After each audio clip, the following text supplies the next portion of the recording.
ಮಹಾವತಾರ್ ನರಸಿಂಹ ಹೊಂಬಾಳೆ films ಅವರು announce ಮಾಡಿರೋ Mahavatar cinematic universe ನ ಮೊದಲನೇ ಚಿತ್ರ ಇದಾಗಿದ್ದು ಇಲ್ಲಿಂದ ಎರಡೆರಡು ವರ್ಷದ ಗ್ಯಾಪ್ ನಲ್ಲಿ ಒಂದೊಂದಾಗಿ 6 ಸಿನಿಮಾಗಳು ಬರುತ್ತೆ. ಇಷ್ಟೇ ಅಲ್ಲದೆ ಕೆಲವು ಕಾಮಿಕ್ಸ್ ಹಾಗೂ ಗೇಮ್ ನ ಅನೌನ್ಸ್ಮೆಂಟ್ ಕೂಡ ಅವರು ಮಾಡಿರೋದು ಖಂಡಿತ ಒಂದು ವಿಶೇಷವಾದ ಸಂಗತಿ. ಈ ಒಂದು ಮೂವಿಂದ ಯಾಕೆ ಅವರು ಬೇರೆ ಪ್ರೊಡಕ್ಷನ್ ಹೌಸ್ ಗಳಿಂದ ವಿಭಿನ್ನ ಅಂತ ಮತ್ತೊಮ್ಮೆ ಸಾಬೀತಾಗಿದೆ. ಸಿನಿಮಾ 4 ಭಾಷೆಗಳಲ್ಲಿ ರಿಲೀಸ್ ಅನ್ನ ಪಡ್ಕೊಂಡಿದ್ದು ಇದನ್ನ ಕನ್ನಡದಲ್ಲಿ ನೋಡಿದ ನಮ್ಗೆ ಏನ್ ಅನ್ನಿಸ್ತು ಅನ್ನೋದನ್ನ ಈ ವಿಡಿಯೋದಲ್ಲಿ ಹೇಳ್ತೀನಿ, ಬನ್ನಿ ನೋಡ್ಕೊಂಬರೋಣ. ಹಾಯ್ ಎಲ್ರಿಗೂ ನಮಸ್ಕಾರ ಅಂಡ್ ವೆಲ್ಕಮ್ ಟು ಖಡಕ್ ಸಿನಿಮಾ. ವಿಷ್ಣುವಿನ ವಿವಿಧ ಅವತಾರಗಳನ್ನ ಈ ಸಿನಿಮ್ಯಾಟಿಕ್ ಯೂನಿವರ್ಸ್ ಆನಿಮೇಷನ್ ನ ಮುಖಾಂತರ ತೋರಿಸ್ಕೊಳ್ಳಲಿದ್ದು ಈ ಸಿನಿಮಾ ಅವರ ಮೊದಲನೇ ಹೆಜ್ಜೆ. ಎಲ್ಲ ಅನ್ಕೊಂಡಂಗಾದ್ರೆ 2031ಕ್ಕೆ ಮಹಾವತಾರ್ ಕಲ್ಕಿ ಪಾರ್ಟ್ 2 ಇಂದ ಈ ಯೂನಿವರ್ಸ್ಗೆ ಒಂದು ಅಂತ್ಯ ಕಾಣುತ್ತೆ. ಇನ್ನು ಈ ಸಿನಿಮಾದಲ್ಲಿ ನರಸಿಂಹ ಅವತಾರ ಹುಟ್ಕೊಂಡಿದ್ದು ಯಾಕೆ, ಹಿರಣ್ಯಕಶಪು ಹಾಗೂ ಭಕ್ತ ಪ್ರಹ್ಲಾದನ ಕಥೆಯನ್ನ ಇಲ್ಲಿ ಹೇಳಲಾಗಿದೆ ಆನಿಮೇಷನ್ ನ ಮೂಲಕ. ಇಲ್ಲಿ ನನಗೆ ಸಖತ್ ಇಷ್ಟ ಆಗಿದ್ದು ಇಲ್ಲಿ ವಿವಿಧ ಪಾತ್ರಗಳನ್ನ ಡಿಸೈನ್ ಮಾಡಿರುವಂತಹ ರೀತಿ. ಅಫ್ಕೋರ್ಸ್ ಅವರೆಲ್ಲರನ್ನ ನಾವು ನೋಡಿಲ್ದೇ ಇದ್ರು ಚಿಕ್ಕಂದಿನಿಂದಲೂ ವಿವಿಧ ಕಥೆಗಳನ್ನ ವಿವಿಧ ಸಿನಿಮಾಗಳನ್ನ ಈ ಕುರಿತು ಕೇಳ್ತಾ ನೋಡ್ತಾ ಬಂದಿದ್ವಿ. ಅಂಡ್ ನಮ್ಗೆ ಈ ಒಂದು ಪಾತ್ರ ಹೀಗೆ ಇರ್ಬೋದು ಅನ್ನುವಂತಹ ಒಂದು ಪುಟ್ಟ ಕಲ್ಪನೆ ಇರುತ್ತೆ. ಅಂಡ್ ಆ ಕಲ್ಪನೆ ಅಷ್ಟೇ ಚೆನ್ನಾಗಿ ಆ ಪಾತ್ರಗಳ ಡಿಸೈನು ಮೂಡ್ ಬಂದಿದೆ ಅಂತ ಹೇಳ್ತೀನಿ. ಆನಿಮೇಟೆಡ್ ಸಿನಿಮಾ ಆಗಿರೋದ್ರಿಂದ ಅಲ್ಲಿ ಎಲ್ಲ ಹೇಗ್ ಪ್ರೆಸೆಂಟ್ ಆಗಿದೆ, ಆಡಿಯನ್ಸ್ಗೆ ಆ ಆನಿಮೇಟೆಡ್ ರೋಲ್ಸ್ ಅನ್ನ ವಿಜುವಲಿ ಕನೆಕ್ಟ್ ಹೇಗೆ ಮಾಡಿಸ್ತೀರಾ ಅನ್ನೋದು ಸಖತ್ ಇಂಪಾರ್ಟೆಂಟ್ ಆಗುತ್ತೆ. ಅಂಡ್ ಆ ಒಂದು ಅಂಶನ ಇಲ್ಲಿನ ಮೇಕರ್ಸು ಸಖತ್ತಾಗಿ ಹ್ಯಾಂಡಲ್ ಮಾಡಿದ್ದಾರೆ. ಎಸ್ಪೆಷಲಿ ಆ ಕೊನೆಯ 30 ನಿಮಿಷಕ್ಕೆ ಉಳಿದ ಸಿನಿಮಾಗಳಿಗಿಂತ ಹೆಚ್ಚಿನ ಎಫರ್ಟ್ ಹೋಗಿದೆ ಅನ್ನೋದು ಸಖತ್ ಎವಿಡೆಂಟ್ ಆಗಿ ಕಾಣುತ್ತೆ. ಅಂಡ್ ಆ ಎಫರ್ಟ್ ನ ರಿಸಲ್ಟ್ ನನ್ನನ್ನ ಕಂಪ್ಲೀಟ್ ಆಗಿ ಇಂಪ್ರೆಸ್ ಮಾಡ್ತು. ಆ ಪೋರ್ಷನ್ಸ್ ನ ಪ್ರೆಸೆಂಟೇಶನ್ ಸಖತ್ ಫ್ರೆಶ್ ಆಗಿತ್ತು.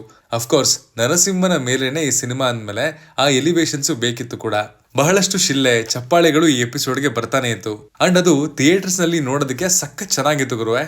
ಇಲ್ಲಿ ಈ ಕತೆ ನಮ್ಗೆ ಹೊಸದಲ್ಲ. ನಾನು ಮೊದಲೇ ಹೇಳಿದಾಗೆ ಚಿಕ್ಕಂದಿನಿಂದಲೂ ಈ ಕತೆ ನನಗೆ ಫೆಮಿಲಿಯರು. ಹೊಸದಾಗಿ ತಿಳ್ಕೊಳ್ಳೋದಕ್ಕೆ ಕೂಡ ಜಾಸ್ತಿ ಜಾಗ ಇಲ್ಲ ಇಲ್ಲಿ. ಹಾಗಿರುವಾಗ್ಲೂ ಸಿನಿಮಾದ ಸ್ಪೀಡು ಕಮ್ಮಿ ಆಯ್ತು ಅಂತ ಅನ್ಸ್ಲಿಲ್ಲ. ಬೇರೆ ಬೇರೆ ಅಧ್ಯಾಯಗಳ ಮಧ್ಯೆ ಇದ್ದಂತಹ ಟ್ರಾನ್ಸಿಷನ್ ಕೂಡ ಸ್ಮೂತ್ ಆಗಿತ್ತು, ಬ್ಯಾಲೆನ್ಸ್ಡ್ ಆಗಿತ್ತು. ಇಲ್ಲಿನ ಬರವಣಿಗೆ ಬಗ್ಗೆ ಮಾತಾಡೋದಾದ್ರೆ ಎಲ್ಲಾ ಪಾತ್ರಗಳನ್ನ ಹಿರಣ್ಯಾಕ್ಷಿ ಆಗ್ಲಿ, ಹಿರಣ್ಯ ಕಶಪ ಆಗ್ಲಿ, ಭಕ್ತ ಪ್ರಹ್ಲಾದ ಆಗ್ಲಿ ಸಖತ್ ಇಂಪ್ರೆಸಿವ್ ಆಗಿದ್ವು. ಆನಿಮೇಟೆಡ್ ಸಿನಿಮಾಗಳಲ್ಲಿ ರೈಟಿಂಗ್ ಮೇಲೆನೆ ಇಡೀ ಸಿನಿಮಾ ನಿಂತಿರೋದು. ಅದೇ ಇದರ ಫೌಂಡೇಶನ್. ಆ ಒಂದು ವಿಷಯದಲ್ಲಿ ಈ ಫಿಲಂ ಮೇಕರ್ಸ್ ನ ಎಫರ್ಟ್ ಮೆಚ್ಚಲೇಬೇಕು. ಇನ್ನು ಡೈಲಾಗ್ಸ್ ಕೂಡ ಅಷ್ಟೇ, ಎಷ್ಟು ಅವಶ್ಯಕತೆ ಇದೆಯೋ ಅಷ್ಟನ್ನ ಇಟ್ಟಿದ್ದಾರೆ. ಅದನ್ನ ಇಲ್ಲಿನ ವಾಯ್ಸ್ ಓವರ್ ಆರ್ಟಿಸ್ಟ್ ಗಳು ಇನ್ನೂ ಉತ್ತಮಗೊಳಿಸಿ ಬೇರೊಂದು ಲೆವೆಲ್ಗೆ ತಗೊಂಡೋಗಿದ್ದಾರೆ ಅಂತ ಹೇಳ್ತೀನಿ. ಇನ್ಫ್ಯಾಕ್ಟ್ ಡೈಲಾಗ್ಗಳೇ ಇಲ್ಲಿ ಸಿನಿಮಾ ಎಡುತ್ತಾ ಇರಬೇಕಾದ್ರೂ ಕಾಪಾಡಿದ್ದು ಅಂದ್ರೆ ತಪ್ಪಾಗಲ್ಲ. ಸ್ಯಾಮ್ CS ಅವರು ಇಲ್ಲಿ ಕೊಟ್ಟಿರುವಂತಹ ಸಂಗೀತ ಚೆನ್ನಾಗಿತ್ತು. ಸೀನ್ ನ ಚೆನ್ನಾಗಿ ಅಪ್ಲಿಫ್ಟ್ ಮಾಡಿದೆ. ಅಂಡ್ ಅಲ್ಲಿ ಆ ಮೂಮೆಂಟ್ ಅಲ್ಲಿ ಏನ್ ಅಗತ್ಯ ಇತ್ತೋ ಅದನ್ನ ಕಂಪ್ಲೀಟ್ ಆಗಿ ಡೆಲಿವರ್ ಮಾಡಿದ್ದಾರೆ. ಇಲ್ಲಿ ವರ್ಕ್ ಆಗದೆ ಇದ್ದಿದ್ದು ಒಂದಷ್ಟು ಕಡೆಯಲ್ಲಿ ಇವರು ಡೆವಲಪ್ ಮಾಡಿರುವಂತಹ ಆನಿಮೇಷನ್.